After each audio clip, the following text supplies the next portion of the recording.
Chapter 3. Is it a bird? Is it a plane? Is it a super-maggot? So now the dragon fruit was glowing and growing. I decided it was best to keep it out of sight of Mum and Dad and away from Tom Tom, so I pulled out one of the storage drawers from the wooden unit that was crammed with all my toys.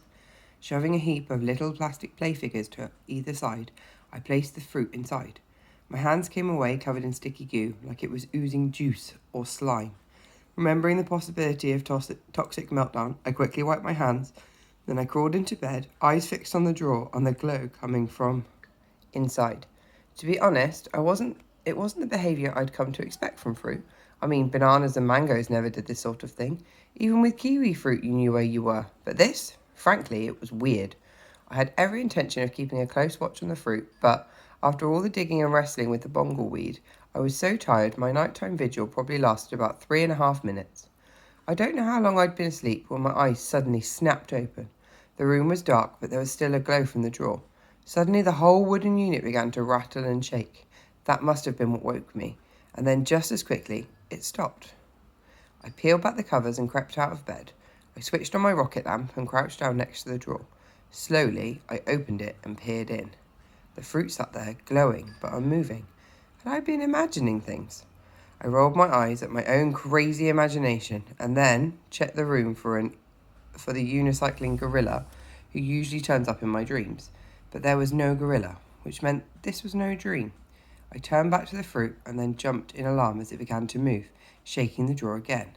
And this time I clearly saw one side of it bulge. It was as if something inside was trying to burst out. The skin stretched and the spiky leaves stuck out as the bulge moved under the surface. I thought of the worm I'd once found in a pear from Grandad's garden. What if some kind of monstrous maggot was squirming its way out of the dragon fruit? The thing twisted and writhed and pushed. I started to back away. There was no way I wanted a mutant maggot launching at my face. But as I took another step, I stumbled over King Kong and came crashing to the floor. I kept my eyes fixed on the still rattling drawer, and then there was an almighty pop!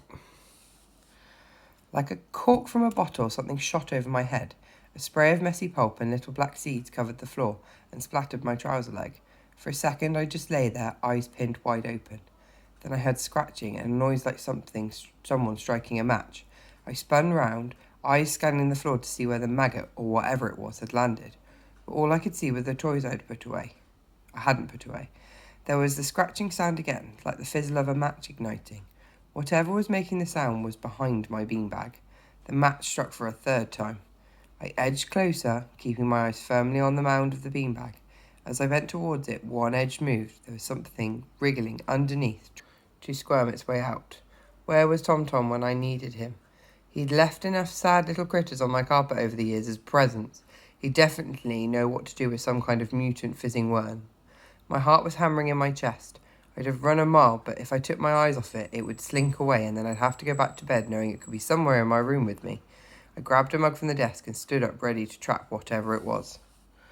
Slowly and very, very gingerly, I lifted a corner of the beanbag. Every bit of me was poised, ready to jump out of my skin if the thing came shooting out at me. I lifted the beanbag higher, millimetre by millimetre, until I saw it lying curled underneath. The mad hammering in my chest started to calm as I gazed down at the tiny creature in front of me, which was most definitely not a mutant maggot. Although quite what it was, I had no idea. It looked like a bird, but it had thorny little spines around it, and it seemed more leathery than feathery. It was bright red, and its wings were scalloped a bit like a bat's, and it shimmered in the light of the rocket lamp.